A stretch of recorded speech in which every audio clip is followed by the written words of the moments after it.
Biryani. It's not just a food, it's an emotion. சொல்ல வார்த்தைகளே இல்லை.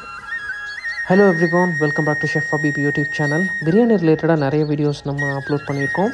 இன்றைக்கி சீரக சம்பா ரைஸில் ஆம்பூர் ஸ்டைல் சிக்கன் பிரியாணி தான் பண்ண போகிறோம்.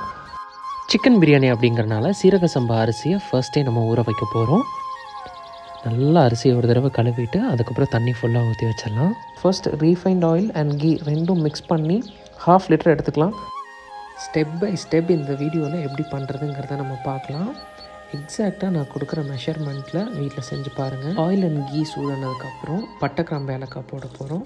சுருள் பட்டை அண்ட் நார்மல் பட்டை ரெண்டும் மிக்ஸ் பண்ணி போட்டிருக்கேன். கிராம்பு ஏலக்காய் இது மூணுத்தையும் ஆட் பண்ணிட்டோம். நெக்ஸ்ட்டு இந்த பிரியாணிக்கு நம்ம சின்ன வெங்காயம் யூஸ் பண்ண போகிறதில்ல, முழுக்க பெரிய வெங்காயம் தான். ஒவ்வொரு அரிசிக்கும் ஒவ்வொரு ரெசிபி இருக்குது. சீரக சம்பாலேயே நிறைய வெரைட்டிஸ் இருக்குது. இது ஆம்பூர் ஸ்டைல் அப்படிங்கிறனால நம்ம சின்ன வெங்காயம் ஆட் பண்ணல. இதுவே திண்டுக்கல் ஸ்டைல், கீரனூர் ஸ்டைல்னால் நம்ம கண்டிப்பாக சின்ன வெங்காயம் போடணும். 1 கிலோ அரிசிக்கு 400 கிராம் பெரிய வெங்காயம், 2 கிலோ அரிசிக்கு 800 கிராம் பெரிய வெங்காயம். இந்த நேரத்தில் உங்களுக்கு ஒரு சந்தேகம் வரலாம், வெங்காயத்தோலை உரிச்சதுக்கு அப்புறம் 800 கிராமா இல்லை உரிக்கிறதுக்கு முன்னாடி 800 கிராமான்னு.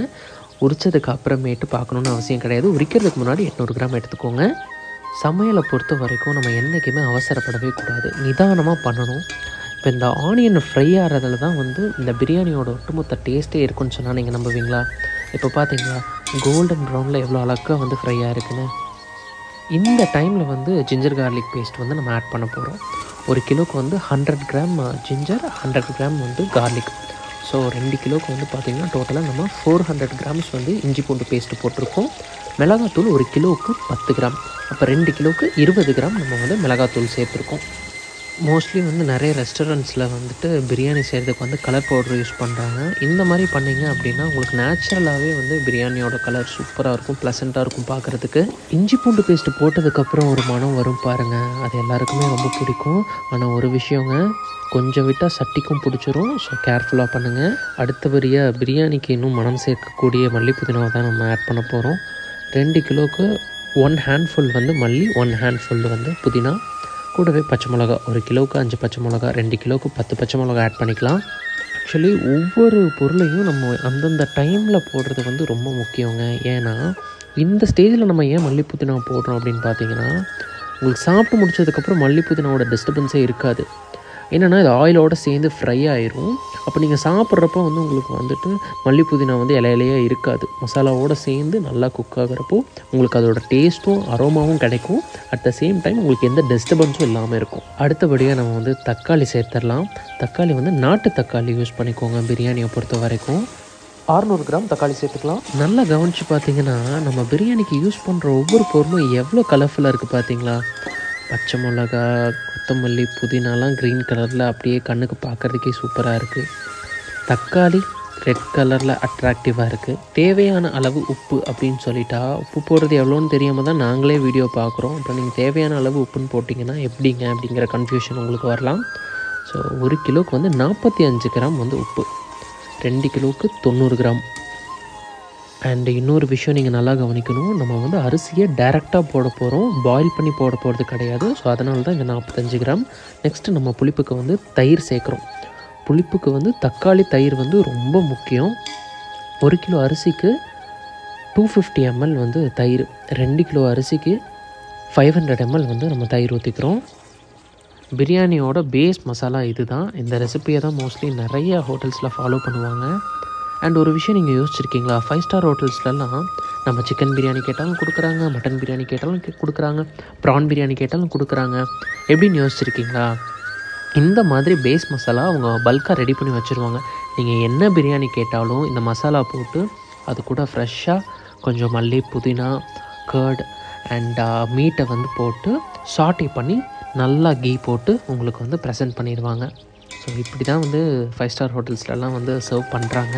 தக்காளிலாம் நல்லா கரைஞ்சிருச்சு. நெக்ஸ்ட்டு நம்ம ஹீரோவை போட்டுருவோம். இன்றைக்கி ரெசிபியோட ஹீரோ சிக்கன் வாங்கும் போகுது 2 கிலோவுக்கு கம்மியாக வாங்குங்க. பிரியாணியை பொறுத்த வரைக்கும் 1 700, 1 800 அந்த சைஸ் சஃபிஷியண்ட்டாக இருக்கும். இல்லை ஏதாவது ஸ்டார்டர்ஸ் செய்கிறீங்க அப்படின்னா 1.5 கிலோ 1 600 அந்த ரேஞ்சில் வாங்குங்க.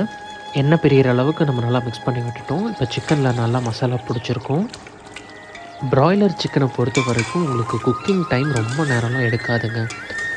டக்குன்னு வெந்துடும். அதுவும் நம்ம அளவான சைஸு சிக்கன் வந்து ப்ரொக்யூர் பண்ணி பண்ணுறப்போ வந்து சீக்கிரமே வந்து வெந்துடும்.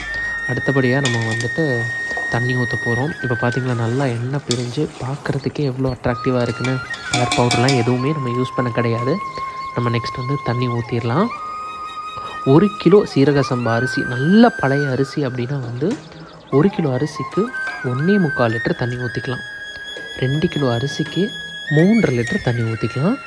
நம்ம வீட்டில் இருக்கிற சின்ன பர்னரில் செய்கிறனால ஃப்ளேம் கம்மியாக தான் வரும். அதனால் நான் சுடு தண்ணி தான் இதில் ஊற்றிட்டுருக்கேன்.